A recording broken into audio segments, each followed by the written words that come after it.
قل يا عبادي الذين أسرفوا على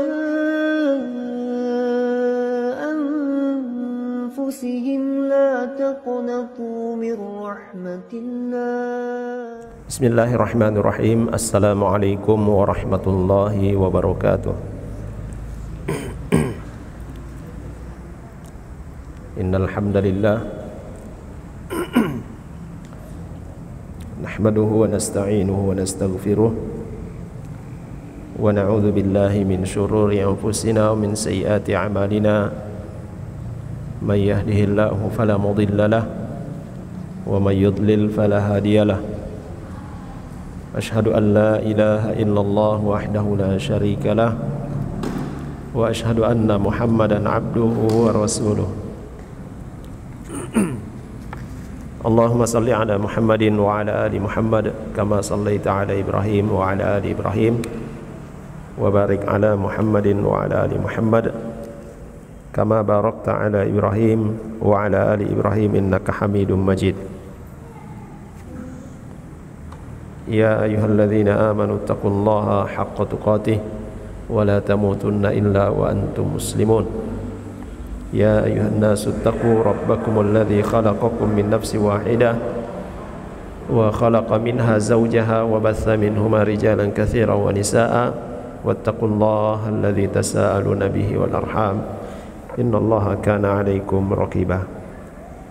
Tsumma amma ba'd fa inna asdaqal hadithi kitabullah wa khairal hadi hadi Muhammadin sallallahu alaihi wasallam wa syarral umuri muhdatsatuha wa kullu muhdatsatin bid'ah wa kullu bid'atin dhalalah wa kullu dhalalatin finnar.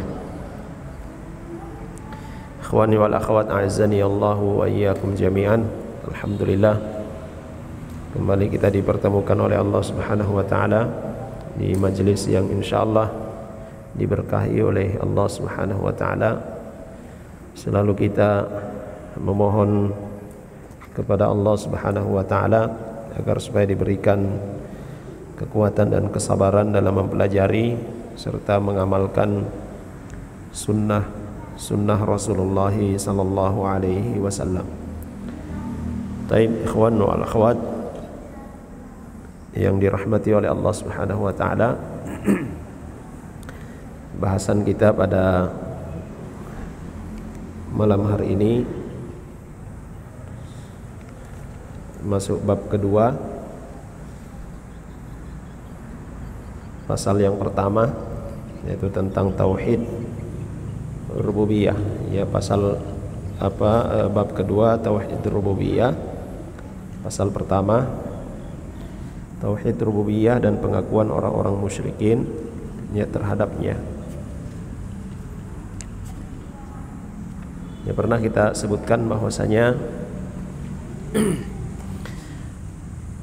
pembagian ya tauhid menjadi 3 bagian, yaitu tauhidul rububiyah, tauhidul uluhiyah, dan tauhidul asma wa sifat. Adalah merupakan intisari daripada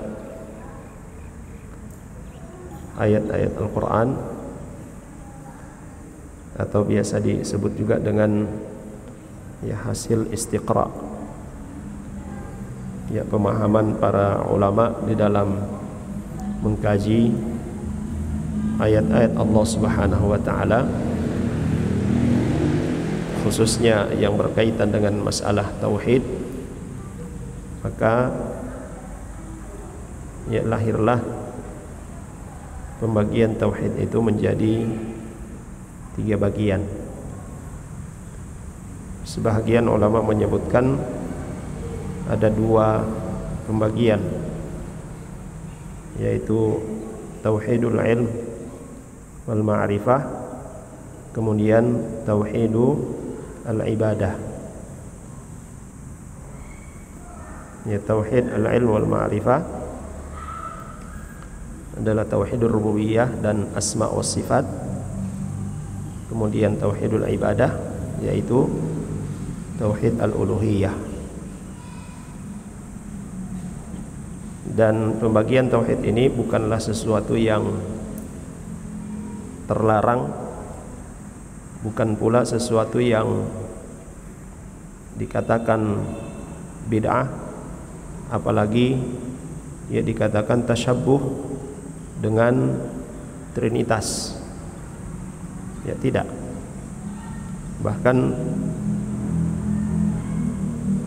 salah seorang ulama fikih yang terkenal di zaman kita sekarang ini, yang penulis kitab Fiqhul Islam wa Adillatuhu, yang biasa dijadikan rujukan utama oleh teman-teman ya, yang mengatakan Ahlus Sunnah wal Jamaah. Ketika beliau berada di Malaysia, beliau ditanya tentang hukum pembagian ya tauhid.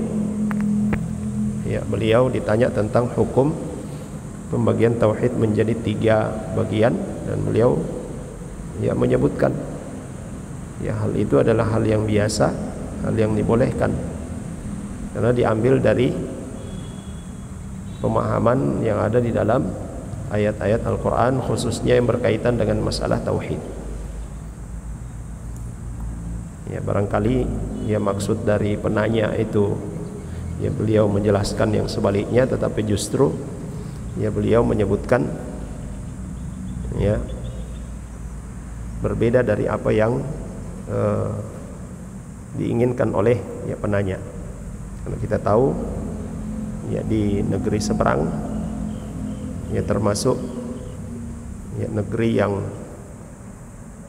mayoritas kaum muslimin, ya tetapi ya kurang lebih ya sama dengan yang ada di Indonesia. Itu adalah merupakan penilaian yang adil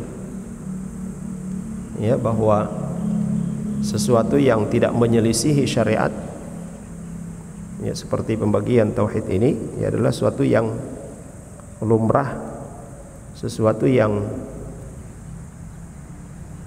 sah ya di dalam ya keilmuan ya Islam. Apatah lagi pembagian-bagian seperti ini memudahkan bagi kita untuk memahami, ya memudahkan bagi kita untuk ya memahami ya hal yang berkaitan dengan masalah tauhid. Kenapa saya sebutkan ini? Ya karena ada sebahagian orang yang begitu alergi ketika membahas atau menyebutkan tentang pembagian tauhid. Bahkan ya sebagian orang ini menuduh bahwasanya pembagian tauhid menjadi 3 bagian ini adalah trinitas. Ya, sama dengan jazakallah khair. Ya, sama dengan keyakinan orang-orang Nasrani katanya. Nah, ini sangat tidak benar. Ya, sangat tidak benar.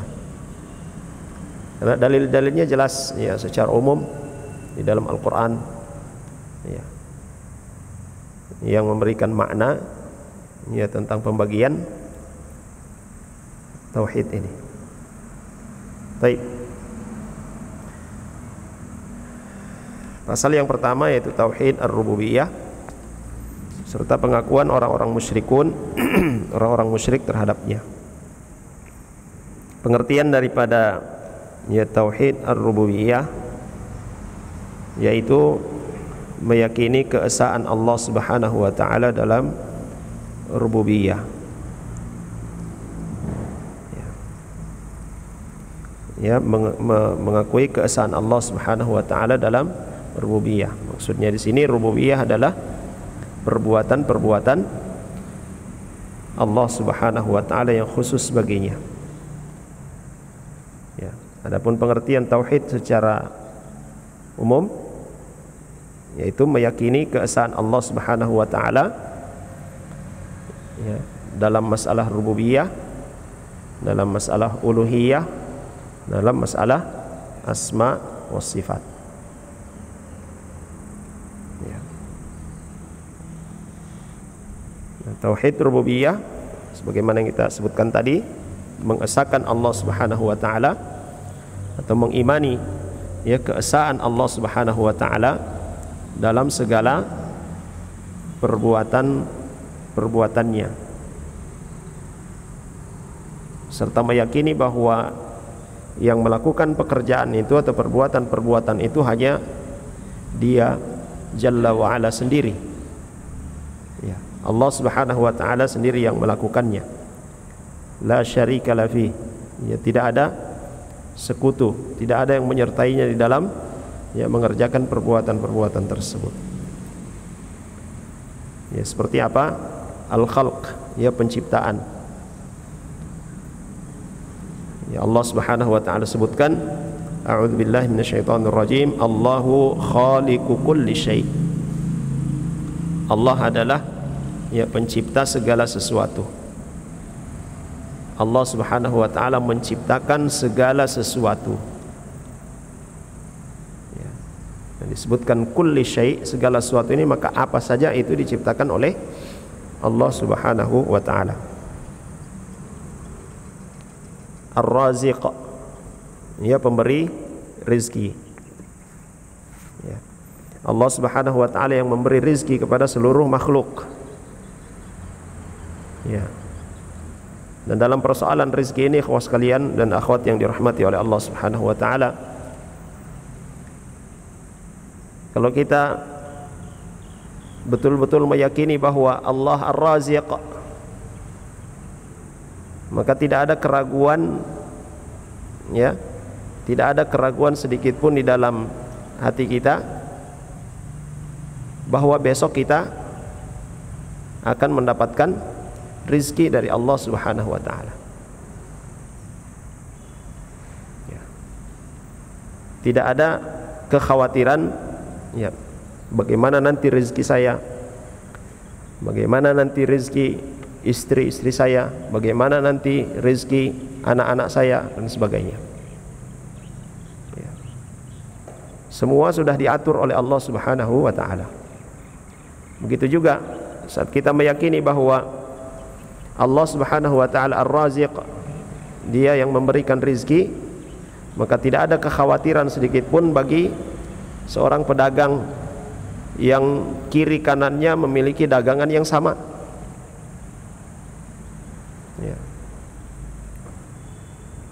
Tidak khawatir, dan tidak juga akan melakukan perbuatan-perbuatan yang justru bisa mengeluarkan dari tauhid, dari Islam. Seperti apa? Pakai apa?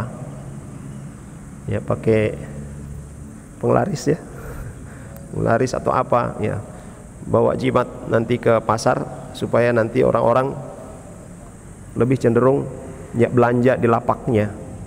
Nah, ada yang melakukan seperti itu, maka itu tandanya dia tidak mengimani bahwasanya yang memberikan rizki adalah Allah Subhanahu wa ta'ala. Jatuh dalam kesyirikan ya, fi rububiyah ya. Allah Subhanahu wa ta'ala telah berfirman, wa ma min dabbatin fil ardi illa 'ala Allahi rizquha. Tidak ada suatu binatang melata ya, pun ya, tidak ada suatu binatang melata pun di bumi ini melainkan Allah lah yang memberi rizki padanya. Jangan pernah khawatir dengan rizki, ikhwas sekalian dan akhwat. Allah Subhanahu wa ta'ala hanya perintahkan kita apa? Bertakwa. Dan apa? Al-ikhtiyar, usaha ya. Allah Subhanahu wa ta'ala sebutkan dalam surah Al-Jumu'ah, fa idza qudiyatis salatu fantashiru fil ard.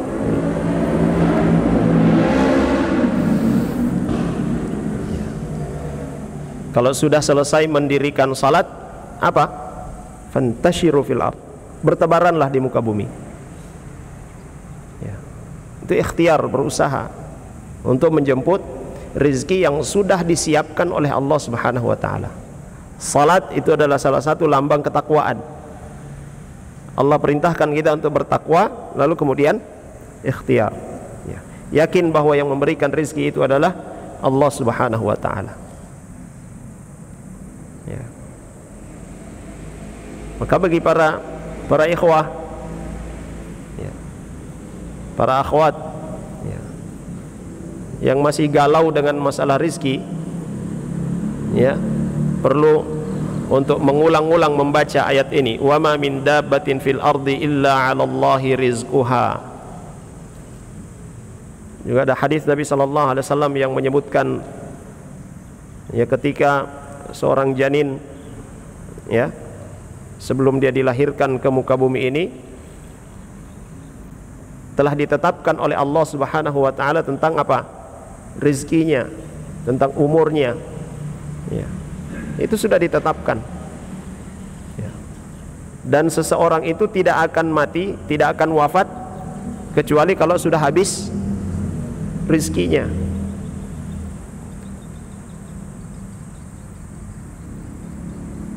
Ya. Kita hanya diperintahkan oleh Allah Subhanahu wa ta'ala untuk mengimaninya, bertakwa kepadanya, kemudian ikhtiar, ya. Jangan galau, jangan ragu, ya. Apa yang kita dapatkan itu bukan semata-mata dari usaha kita, tapi itu sudah ditetapkan oleh Allah Subhanahu wa ta'ala. Sehingga kalau kita perhatikan, ikhwan sekalian, ada orang yang mereka melakukan aktivitas yang sama, durasi waktu yang sama, ya, tetapi hasilnya berbeda, ya. Ada orang yang melakukan, ya, perbuatan yang sama, yang satu begitu bersemangat melakukan aktivitasnya, yang satu santai saja. Justru yang lebih banyak didapatkan oleh orang yang santai saja. Yang berusaha banting tulang, justru yang didapatkan tidak seperti yang dia inginkan. Itu semua sudah ditetapkan oleh Allah Subhanahu wa ta'ala, ya. Ya. Dan kuncinya itu ada pada ketakwaan, keimanan kita kepada Allah Subhanahu wa ta'ala, kepatuhan kita kepada Allah Subhanahu wa ta'ala. Wa may yattaqillaha yaj'al lahu makhraja wa yarzuqhu min haitsu la yahtasib. Imani itu, dan wajib untuk kita imani, selalu ingat, ya. Sehingga ketika seorang dia memutuskan untuk menikah, ya, belum punya pekerjaan tetap, jangan ragu. Mau kasih makan apa istri saya nanti ini? Kasih makan nasi, ya. Kalau tidak ada nasi, kasubi, ya. Apalagi, ya, yang bisa dimakan, ya. Itu adalah rizki dari Allah Subhanahu wa ta'ala, ya. Dan Nabi SAW juga sudah menyebutkan, ini khusus bagi para ikhwah, ya, yang masih khawatir, masih takut-takut untuk melangkah, ya. Nabi SAW sudah sebutkan, di antara golongan yang akan ditolong oleh Allah Subhanahu wa ta'ala, yang Allah Subhanahu wa ta'ala wajibkan atas dirinya untuk menolong golongan tersebut, adalah seorang pemuda yang dia menikah untuk menjaga agamanya, ya. Maka ini selalu saya ingatkan kepada para ikhwah, para akhwat, perbaiki niat dalam menikah untuk menjaga agama, menjaga kehormatan, bukan sekedar ikut-ikutan. Ah, masa dia boleh, saya tidak, ya. Ya, tapi betul-betul menjaga agama, menjaga kehormatan, ya. Ikhwas sekalian dan akhwat yang dirahmati oleh Allah Subhanahu wa ta'ala, ya. Ar-Raziq, ya, pemberi rizki, itu adalah bagian dari rububiyah Allah Subhanahu wa ta'ala, perbuatan yang khusus bagi Allah Subhanahu wa ta'ala. Maka meminta rizki itu hanya kepada Allah Subhanahu wa ta'ala. Siapa yang meminta rizki kepada selain Allah Subhanahu wa ta'ala, menggantungkan urusan rizkinya kepada selain Allah Subhanahu wa ta'ala, maka itu bagian dari kesyirikan. Itu bagian dari kesyirikan. Dan masih banyak kita dapati, ikhwas sekalian, ya, di masyarakat kita, baik itu di pasar ataupun di rumah makan, ya, ada tulisan-tulisan yang tidak jelas, ya, ketika disodorkan kepada dia, coba baca ini, saya tidak tahu. Terus apa fungsinya? Supaya lancar rizki. Ya. Itu bagian dari perbuatan kesyirikan, ya, mempersekutukan Allah Subhanahu wa taala. Wala'iyadzubillah. Ya.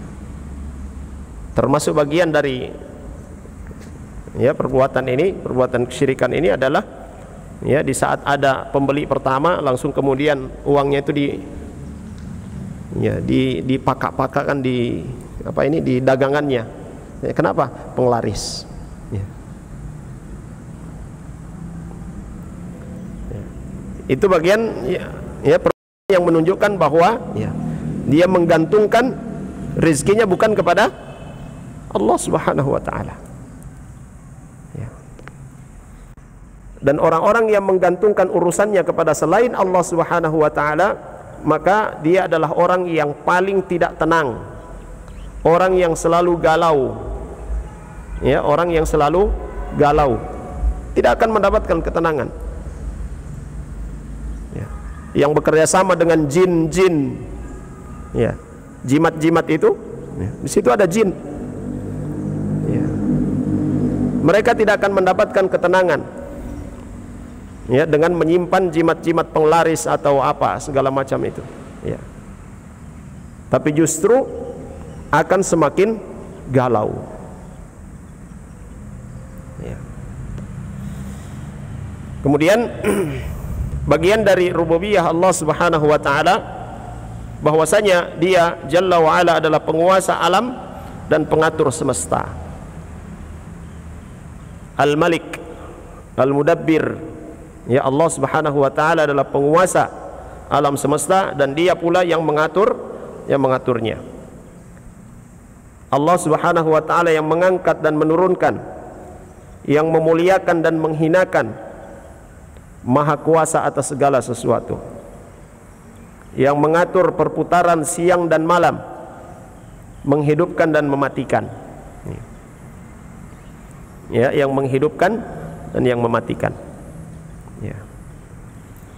Allah Subhanahu wa taala, ya, berfirman surah Al-Imran ayat 26 dan 27, Qulillahumma malikal mulki tu'til mulka man tasha' wa tanzi'ul mulka mimman tasha' wa tu'izzu man tasha' wa tudhillu man tasha' biyadikal khair innaka ala kulli syai'in qadir tulijul layla fin nahari wa tulijul nahara fil layl wa tukhrijul hayya minal mayyit wa tukhrijul mayyita minal hayy wa tarzuqu man tasha'u bighairi hisab. Ya. Ya, katakanlah, wahai Tuhan yang mempunyai kerajaan, Engkau berikan kerajaan kepada orang yang Engkau kehendaki, dan Engkau cabut kerajaan dari orang yang Engkau kehendaki. Engkau muliakan orang yang Engkau kehendaki, dan Engkau hinakan orang yang Engkau kehendaki. Di tangan Engkaulah segala kebajikan. Sungguhnya Engkau maha kuasa atas segala sesuatu. Engkau masukkan malam ke dalam siang, dan Engkau masukkan siang ke dalam malam. Engkau keluarkan yang hidup dari yang mati, dan Engkau keluarkan yang mati dari yang hidup, dan Engkau beri rizki siapa yang Engkau kehendaki tanpa batas. Ikhwas sekalian yang dirahmati oleh Allah Subhanahu wa taala. Kemudian Allah Subhanahu wa taala, ia telah menafikan sekutu atau pembantu dalam kekuasaannya, sebagaimana dia Jalla wa Ala menafikan adanya sekutu dalam penciptaan dan pemberian rizki. Allah Subhanahu wa taala berfirman, "Hadza khalqullah fa'aruni madza khalaqal ladzina min dunih." Ya, inilah ciptaan Allah, maka perlihatkanlah olehmu kepadaku apa yang telah diciptakan oleh sembahan-sembahanmu selain Allah. Ini pengingkaran Allah Subhanahu wa taala terhadap orang-orang yang menyembah selain Allah Subhanahu wa taala. Siapa yang menyembah selain Allah Subhanahu wa taala, maka tunjukkan apa yang telah mereka lakukan. Ya, yang disembah selain Allah Subhanahu wa taala itu apa yang telah mereka lakukan, apa yang telah mereka ciptakan. Ya.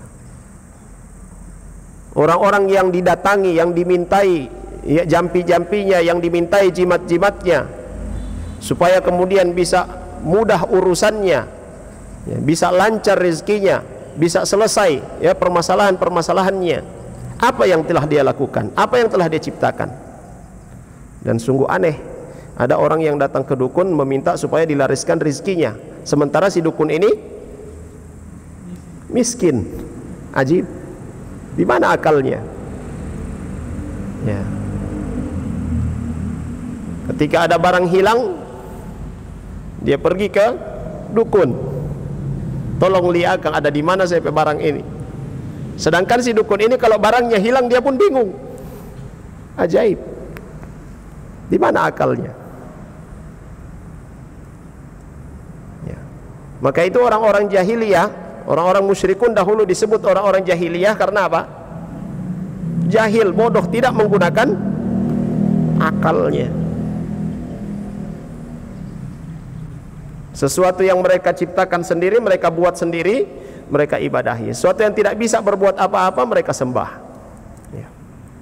Sehingga itu dinamakan jahiliyah. Ya. Ikhwas sekalian dan akhwat yang dirahmati oleh Allah Subhanahu wa taala. Ya. Dalam ayat yang lain Allah Subhanahu wa taala juga berfirman, "Amman hadzal ladzi yarzuqukum in amsaka rizqah." Atau siapakah dia? Ya, siapakah dia ini yang memberi kamu rizki jika Allah menahan rizkinya? Ada yang bisa memberikan rizki kalau Allah tahan? Tidak ada. Ya. Dan ini persoalan rizki, ikhwas sekalian. Ya, banyak dari saudara-saudara kita kaum muslimin yang terjatuh dalam perkara kesyirikan dalam hal ini.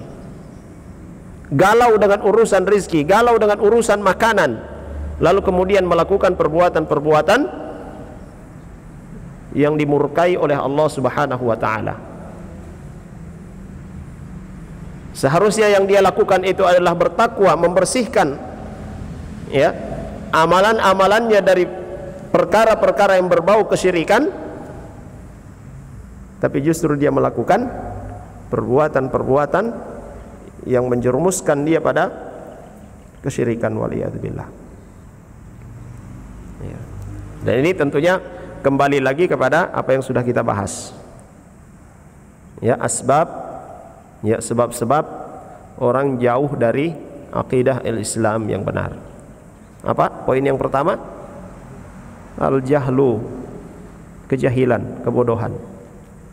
Kewajiban kita, ikhwas sekalian, kewajiban siapapun yang telah mengetahui perkara tauhid, yang telah mengetahui mana yang hak, mana yang harus dilakukan oleh seorang muslim, kewajiban baginya untuk menyampaikan. Ini selalu kita ingat, ikhwas sekalian. Rasulullah sallallahu alaihi wasallam telah mengatakan, "Ballighu anni walau ayah." Sampaikan dariku walaupun hanya satu ayat saja. Dan perkara yang pertama kali harus kita sampaikan, harus difahami oleh setiap manusia adalah perkara tauhid. Ya. Karena sudah berulang kita sebutkan, ya, tauhid itu adalah Islam, dan Islam itu intinya adalah tauhid.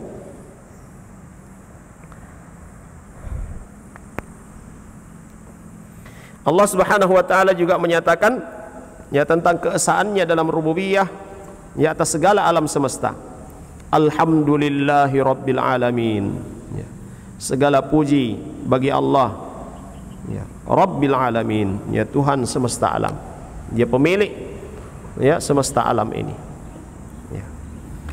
Inna rabbakumullahu alladhi khalaqas samawati wal arda fi 6 ayyam thumma istawa 'alal 'arsy yughshil laila an-nahara yatlubuhu hathitha wasyamsa wal qamar wan nujum musakhkharatin bi amrihi ala lahul khalqu wal amru tabarakallahu rabbul alamin. Sungguhnya Tuhan kamu ialah Allah yang telah menciptakan langit dan bumi dalam 6 masa, lalu dia bersemayam di atas arsy. Ya, Allah Subhanahu wa ta'ala berada di atas arsy. Dia menutupkan malam kepada siang yang mengikutinya dengan cepat, dan diciptakannya pula matahari bulan dan bintang-bintang masing-masing tunduk kepada perintahnya. Ya, masing-masing ciptaan Allah tunduk pada perintahnya. Ingatlah, menciptakan dan memerintah hanyalah milik Allah, Maha Suci Allah, Tuhan semesta alam. Ya. Allah Subhanahu wa taala menciptakan semua makhluknya di atas fitrah, ya, pengakuan terhadap rububiyahnya. Ya. Ini ikhwas sekalian, yang menunjukkan bahwasanya iman kepada rububiyah itu adalah fitrah yang sudah ditanamkan oleh Allah Subhanahu wa taala sejak seorang itu masih di dalam rahim ibunya. Sehingga itu para nabi dan rasul, ya, para nabi dan rasul mengajak manusia menegakkan apa? Tauhid. Tauhid apa? Ibadah. Ya, beribadah hanya kepada Allah Subhanahu wa taala saja. Seluruh nabi dan rasul mengajak kaumnya agar supaya beribadah hanya kepada Allah Subhanahu wa taala. Karena secara fitrah manusia itu telah mengakui bahwa yang menciptakan alam semesta itu adalah Allah yang Maha Esa. Yang memberikan rizki adalah Allah yang Maha Esa, Tuhan yang Maha Esa. Tapi dalam aplikasinya, dalam beribadah, dalam pengamalan yang mereka dituntut untuk mengesahkan Allah Subhanahu wa taala, justru mereka melakukan perbuatan kesyirikan. Sehingga itu Allah Subhanahu wa taala mengutus para nabi dan rasul mengajak kaumnya untuk mengesahkan Allah dalam beribadah. Ya. Dia akan kita sebutkan dalam pembahasan, ya, tauhid al-uluhiyah. Ini Allah Subhanahu wa taala katakan, "Qul man rabbus samawati sab'i wa rabbul arsyil azim." Ya, katakanlah, siapakah yang empunya langit yang 7 dan yang empunya arsy yang besar? Sayaquluna lillah. Ya, sayaquluna lillah. Qul afala tattaqun. Ya, mereka akan menjawab, ya. Mereka yang ditanya, orang-orang musyrikun, ya, akan menjawab ketika ditanya, siapakah ya empunya langit dan bumi? Ya. Empunya langit yang berlapis 7. Ya. Mereka akan menjawab apa? Ya. Kepunyaan Allah. Ya. Itu adalah kepunyaan Allah. Qul afala tattaqun, katakanlah, maka apakah kamu tidak bertakwa? Ya. Ya. Kalau mengakui bahwa 7 lapis langit dan bumi itu adalah ciptaan Allah, lalu kenapa tidak bertakwa kepada Allah? Kenapa tidak menyembah Allah? Kenapa tidak meninggalkan larangan-larangan Allah Subhanahu wa taala? Qul man biyadihi malakutu kulli syai' wa huwa yujiru wa la yujaru alaih in kuntum ta'lamun. Katakanlah, siapakah yang di tangannya berada kekuasaan atas segala sesuatu, sedang dia melindungi tetapi tidak ada yang dapat dilindungi dari azabnya, jika kamu mengetahui? Sayaquluna lillah. Maka mereka akan menjawab kepunyaan Allah. Ya. Ya. Artinya yang melindungi itu hanya Allah Subhanahu wa taala. Tidak ada satupun yang bisa melindungi seseorang yang telah ditetapkan oleh Allah Subhanahu wa taala mendapatkan azab. Tidak ada yang bisa melindunginya. Ya. Qul fa anna tusharun. Ya, maka katakanlah, kalau demikian kalian mengakui bahwa yang melindungi itu adalah Allah Subhanahu wa taala dan tidak ada yang bisa melindungi dari azab Allah Subhanahu wa taala, maka dari jalan manakah kamu ditipu? Ditipu oleh siapa? Oleh syaitan. Ya. Karena Imam Ibnul Qayyim rahimahullah ta'ala ya, beliau menyebutkan, sudah sering juga kita sampaikan, ya, ada 6 tahapan yang dilakukan oleh syaitan la'natullah alaih, ya, untuk menjerumuskan manusia mengajak pada kesyirikan. kemudian mengajak kepada bid'ah, kemudian mengajak kepada dosa besar, kemudian mengajak kepada dosa kecil, kemudian mengajak pada perbuatan-perbuatan yang tidak lebih bermanfaat, ya, perbuatan yang boleh tapi tidak, ya, sedikit manfaatnya, ya, perintah Allah ataupun sunnah Nabi Shallallahu Alaihi Wasallam yang ada yang lebih besar, ya, keutamaannya, tapi dia tinggalkan, dia hanya mengambil yang sedikit saja. Contohnya apa? Salat berjamaah, ya, berapa keutamaannya? 27 kali lipat, ya. Salat sendirian sah atau tidak? Sah. Sudah, yang penting sah. Nah, itu ajakan syaitan, ya, meninggalkan yang lebih utama. Kemudian yang keenam apa? Perbuatan-perbuatan yang sia-sia, ya. Nah, tujuannya syaitan la'natullah alaihi adalah menjauhkan manusia dari rahmat Allah Subhanahu wa taala, ya. Dan yang tidak bisa dipengaruhi oleh syaitan, tidak bisa dipengaruhi oleh iblis adalah orang-orang yang mukhlasin, orang-orang yang ikhlas, orang-orang yang terpilih, yang dipilih oleh Allah Subhanahu wa taala. Apa yang ikhlas ini? Ya, bertauhid kepada Allah Subhanahu wa taala dengan tauhid yang benar. Ini ikhlas kalian dan akhwat yang dirahmati oleh Allah Subhanahu wa taala, ya. Maka orang yang berakal, ya, kalau dia yakin, dia tahu bahwa yang memberikan rizki adalah Allah, yang menciptakan adalah Allah, yang melindungi adalah Allah, tidak ada seorang pun yang bisa selamat dari azab Allah Subhanahu wa taala, yang bisa melindungi orang yang akan diazab oleh Allah Subhanahu wa taala, tidak ada yang bisa melindunginya. Lalu kemudian kenapa meminta kepada selain Allah Subhanahu wa taala? Meminta perlindungan kepada selain Allah Subhanahu wa taala, wal iyadu billah. Ya. Ini banyak kita dapati, masih banyak kita dapati, ya, di masyarakat kita. Terjadi bencana, banjir, longsor, bukannya kembali kepada Allah Subhanahu wa taala, banyak beristighfar, banyak bertobat dari perbuatan-perbuatan maksiat, justru melakukan perbuatan yang mengundang azab yang lebih besar. Apa yang dilakukan? Mari orang potong kerbau dulu atau potong sapi dulu, baru kasih anyor, ya. Si anyor di kuala besar, ya, melakukan ritual-ritual yang sama sekali itu bukan bagian dari Islam, walaupun itu dikatakan kearifan lokal, ya. Itu dikatakan sebagai apa? Ada istilahnya, tradisi, ya. Ini sudah tradisi, ya. Islam itu tidak bertentangan dengan tradisi, ya.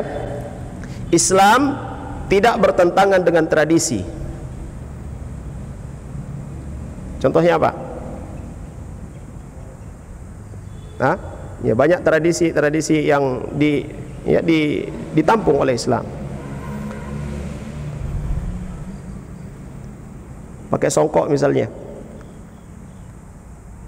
Kalau misalnya di satu masjid, satu daerah, ya, ini tidak boleh orang masuk masjid kecuali pakai songkok, ya, jalankan.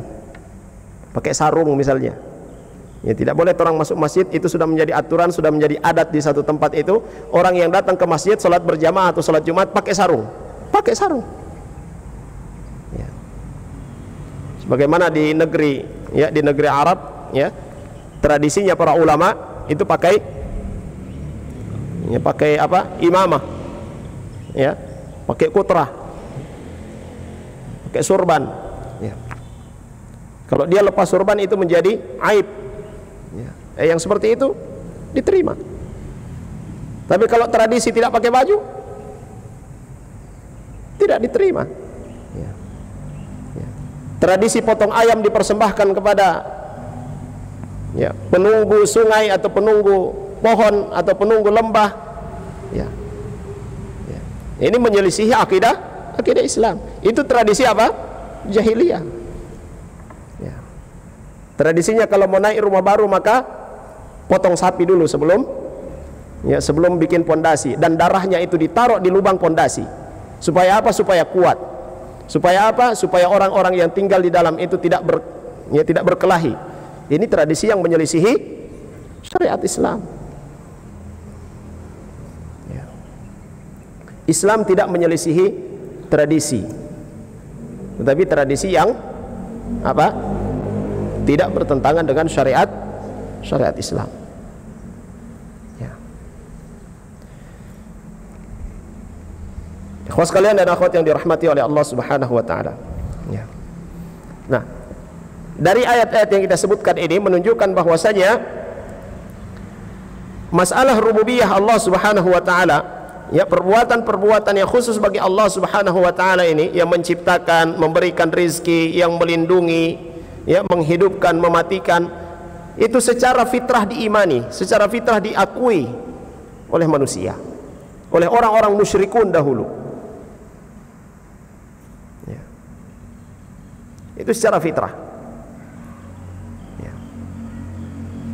Tidak ada umat manapun yang menyangkalnya. Bahkan hati manusia sudah difitrahkan untuk mengakuinya, melebihi fitrah pengakuannya terhadap yang lainnya.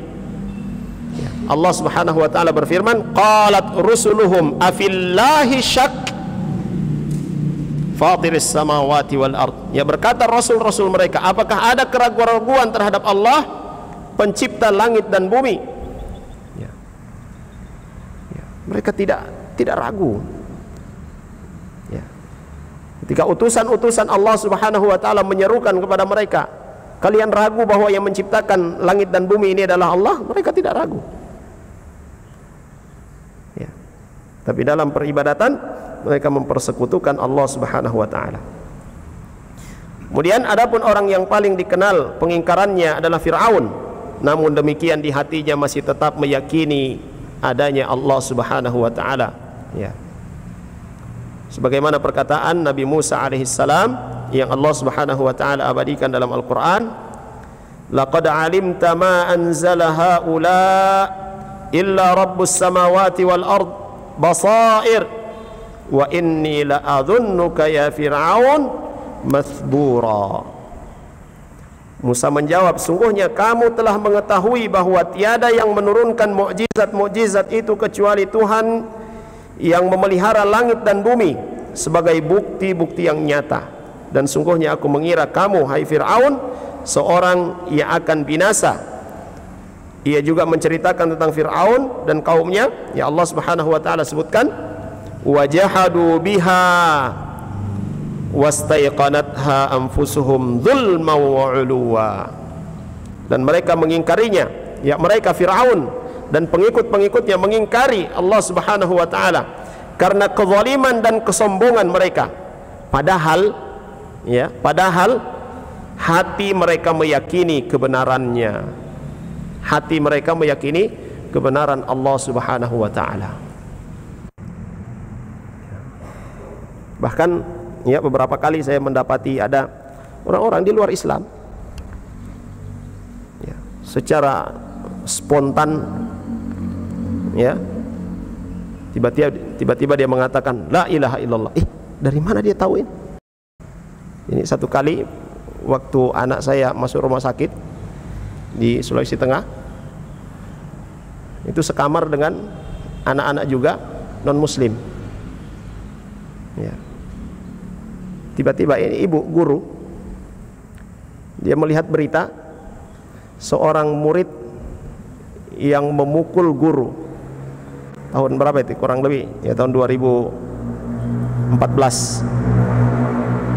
Lah bukan, 2012. Ya. Sekitar tahun 2012 saya di Sulawesi Tengah, ya. Dia menonton. Tiba-tiba dia mengucapkan la ilaha illallah. Ibu,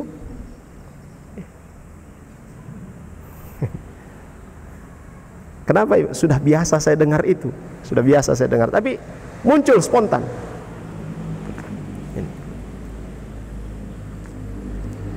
Pernah juga terjadi tahun 80-an ya, waktu gempa di Gorontalo ini bulan Ramadan, ya, tahun 80-an itu ya, bulan Ramadan malam-malam saya dengar cerita, ya, sampai orang-orang Nasrani, orang-orang Cina yang ada di sini begitu gempa mereka dengar Muslim teriak-teriak Allahu Akbar, la ilaha illallah, mereka juga ikut mengucapkannya. Allahu Akbar, Subhanallah, Allahu Akbar, Subhanallah. Ini kok tiba-tiba kok dan cik juga mengucapkan itu. Spontan. Ini sesuai dengan fitrah. Tidak ada tempat berlindung kecuali kepada Allah Subhanahu wa taala. Bahkan Allah kabarkan dalam ayat ini Fir'aun yang mengaku Tuhan. Ya, Fir'aun laknatullah alaih yang mengaku Tuhan. Tapi Allah katakan apa? Istaiqanatha ya anfusuhum. Hati-hati mereka itu meyakini, percaya bahwa Allah Subhanahu wa taala adalah Rabb, pencipta yang berhak untuk diibadahi. Baik. Begitu pula orang-orang yang mengingkarinya di zaman ini. Ini orang-orang komunis. Ini hati-hati, sekarang lagi rame ini. Paham komunis ini ya dianggap tidak ada tapi ada. Kalau kata mantan panglima, ya, tidak kelihatan tapi terasa, ya. Ini orang-orang komunis. Mereka hanya menampakkan keinginan, keingkaran karena kesombongannya. Akan tapi pada hakikatnya secara diam-diam batin mereka meyakini bahwa tidak ada satu makhluk pun yang ada tanpa pencipta. Tidak ada satu benda pun kecuali ada yang membuatnya, dan tidak ada pengaruh apapun kecuali pasti ada yang mempengaruhinya. Ini hukum alam seperti itu. Sudah masuk Isya? Ikhwas sekalian yang dirahmati oleh Allah Subhanahu wa taala, insyaallah kita lanjutkan ya ba'da salat Isya. Baik, sekira demikian. Wassallallahu ala nabiyina Muhammad wa ala alihi wa sahbihi wasallam. Alhamdulillahirabbil alamin. Assalamualaikum warahmatullahi wabarakatuh.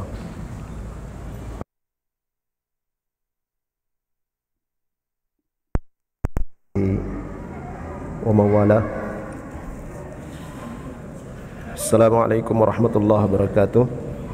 Kita lanjutkan kembali sedikit.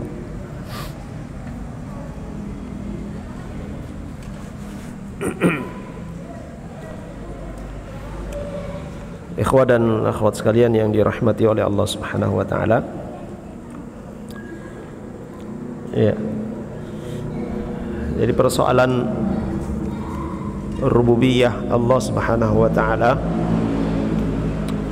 ini perbuatan-perbuatan yang khusus bagi Allah Subhanahu wa taala, penciptaan, ya, pemberi rizki,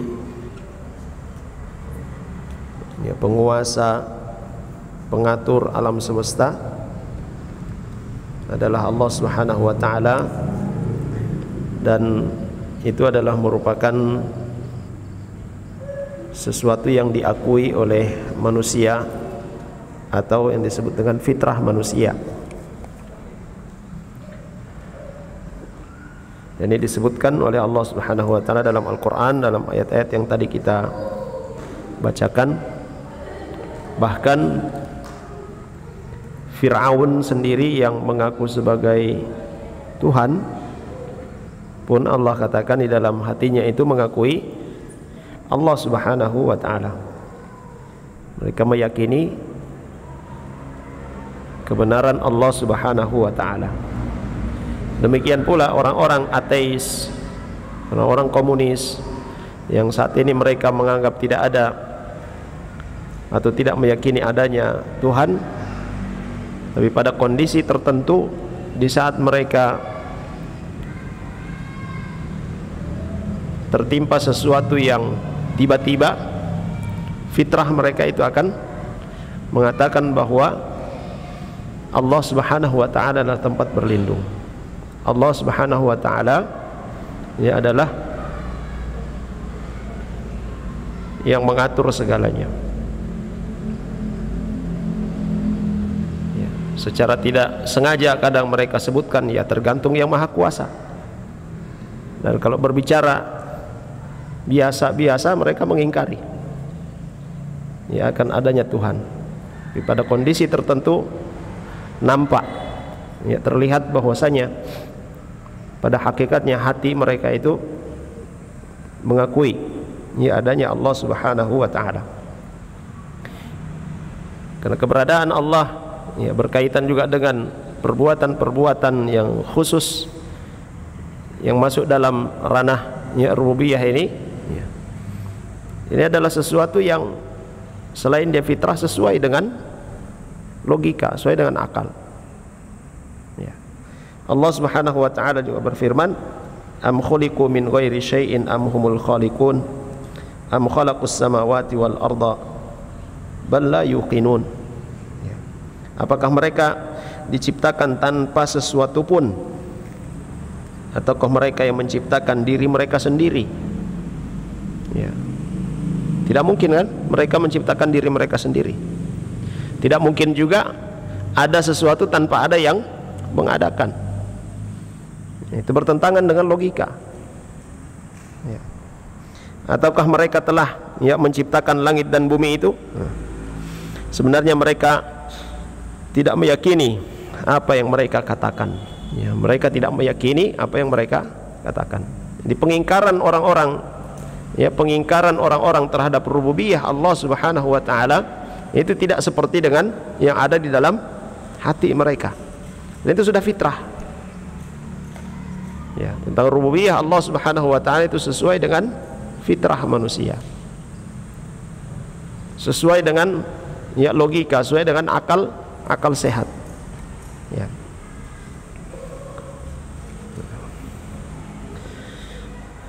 Dan kalau kita perhatikan di sekitar kita, alam semesta,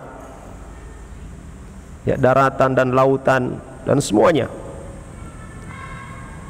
pasti kita akan mendapati bahwa semua itu menunjukkan pembuatnya atau penciptanya itu hanya satu, yaitu Allah Subhanahu wa taala. Kalau ada selain Allah Subhanahu wa taala yang menciptakan, maka akan terjadi perseteruan, akan terjadi perebutan kekuasaan. Dan itu mustahil. Mustahil terjadi pada penciptaan. Mustahil terjadi pada pengaturan alam semesta ini. Adanya dua pengatur, hanya satu. Dan ini sesuai dengan fitrah. Dan di sini beliau, Syekh Al-Fauzan hafizahullah taala, beliau katakan pengingkaran orang-orang komunis akan adanya Tuhan, itu Allah Subhanahu wa taala, hanyalah karena kesombongan mereka dan penolakan mereka terhadap hasil renungan dan pemikiran akal sehat. Maka siapa yang menolak akan adanya Tuhan, adanya pencipta, sesungguhnya dia telah membuang akalnya. Sama saja dia mengajak manusia untuk menertawakan dirinya sendiri. Itu bertentangan dengan logika. Ateis ataupun komunis, bertentangan dengan logika apa yang mereka ucapkan. Ikhwas sekalian yang dirahmati oleh Allah Subhanahu wa taala, maka kita yang mengimani, meyakini bahwasanya pencipta adalah Allah, pengatur adalah Allah, pemberi rizki adalah Allah, pelindung adalah Allah, tidak ada yang bisa selamat dari azab Allah Subhanahu wa taala, maka sudah seharusnya kita benar-benar bertawakal kepada Allah Subhanahu wa taala, bergantung hanya kepada Allah Subhanahu wa taala, dan melakukan apa-apa yang diperintahkan oleh Allah Subhanahu wa taala, serta meninggalkan apa-apa yang dilarang oleh Allah Subhanahu wa taala. Akan kita sebutkan pada pembahasan nanti berkaitan dengan apa yang dikatakan oleh para ulama, al-imanu bir rububiyah yastalzimu al-iman bil uluhiyah. Mengimani rububiyah Allah Subhanahu wa taala mengharuskan adanya iman terhadap uluhiyah Allah Subhanahu wa taala. Sebagaimana tadi beberapa ayat yang kita sebutkan, Ya, kalau kita meyakini bahwa Allah Subhanahu wa taala adalah pemilik langit dan bumi, ya, Allah Subhanahu wa taala adalah penguasa, lalu kenapa ya kita tidak beribadah kepadanya? Ya, tadi beberapa ayat yang sudah kita sebutkan. Ikhwas sekalian dan akhwat yang dirahmati oleh Allah Subhanahu wa taala, ini yang bisa kita pelajari pada kesempatan kali ini, dan mudah-mudahan ia bermanfaat bagi kita semua. Semoga Allah Subhanahu wa taala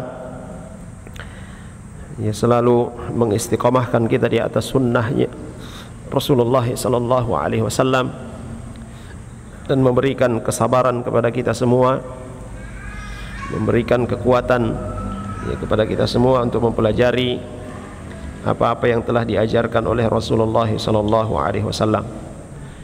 Dan selalu kita berdoa minta kepada Allah Subhanahu wa taala supaya dijauhkan dari perbuatan-perbuatan kesyirikan, melindungi keluarga kita, anak-anak keturunan kita dari perbuatan-perbuatan ya kesyirikan. Tidak ada sesuatu yang paling dikhawatirkan oleh para nabi, oleh para rasul ya, kecuali ya jatuh pada perbuatan kesyirikan. Ya, dan apabila seorang telah melakukan kesyirikan kemudian dia tidak bertaubat dari perbuatan itu, maka dia ya tidak mendapatkan ampunan dari Allah Subhanahu wa taala. Artinya dia akan kekal dalam neraka, wal iyadzubillah. Baik, ini saja. Sallallahu ala nabiyina Muhammad wa ala alihi wa sahbihi wasallam. Ada pertanyaan? Fadhal.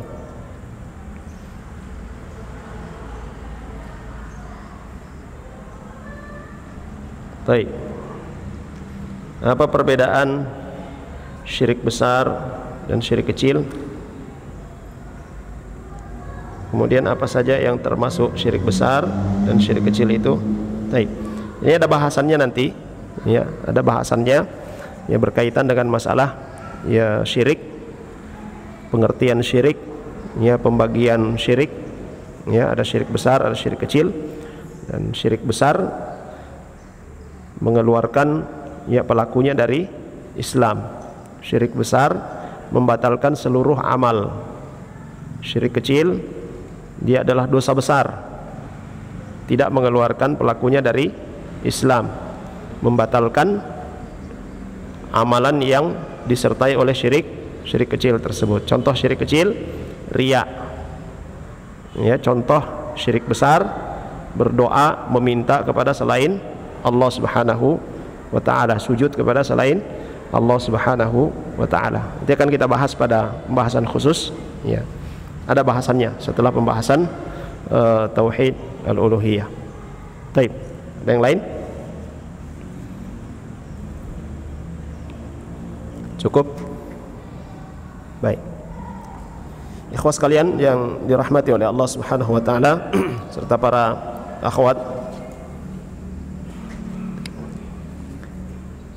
sebelum saya akhiri, kembali saya ingatkan untuk kita semua bahwasanya niat dalam melakukan amal itu adalah hal yang paling penting untuk kita perhatikan, dan perkara yang paling berat untuk meluruskan niat. Ya, perkara yang paling berat untuk meluruskan niat. Selalu kita perhatikan ini, selalu kita tengok niat kita dalam beramal, niat kita dalam menghadiri majelis, niat kita dalam menuntut ilmu. Selalu diperhatikan itu, ya, jangan sampai kita sudah bercapek-capek menghadiri majelis ilmu dari satu tempat ke tempat yang lain, sudah capek-capek kita mencatat, ya, tapi kemudian tidak mendapatkan apa-apa dari apa yang kita lakukan itu, rugi. Selalu kita perbaiki niat kita, karena lurusnya niat dalam melakukan satu amal itu akan mempengaruhi keistiqomahan kita dalam melakukan amal tersebut.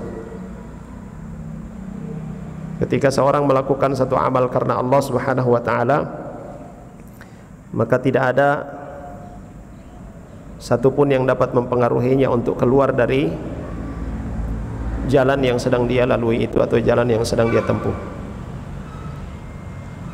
Ketika amalan-amalan yang dia lakukan benar-benar ikhlas karena Allah Subhanahu wa taala, maka iblis pun itu tidak bisa mempengaruhinya.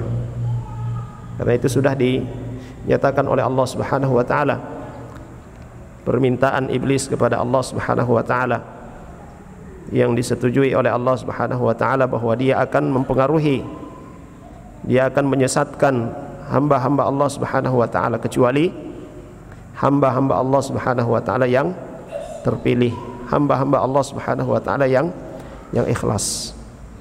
Selalu kita perbaiki ya masalah keikhlasan dalam melakukan amal, ya dalam menuntut ilmu, dalam menghadiri ya majelis-majelis para asatidzah.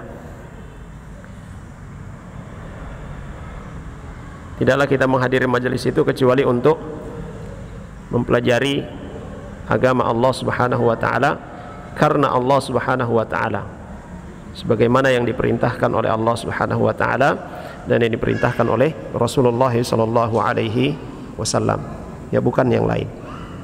Baik, ini saja dan kita akhiri dengan doa kafaratul majlis. Subhanakallahumma bihamdika asyhadu an la ilaha illa anta astaghfiruka wa atubu ilaik. Sallallahu ala nabiyyina Muhammad wa ala alihi wa sahbihi wasallam. Alhamdulillahi rabbil alamin. Assalamualaikum warahmatullahi wabarakatuh. يا عبادي الذين أسرفوا على أنفسهم لا تقنطوا من رحمة الله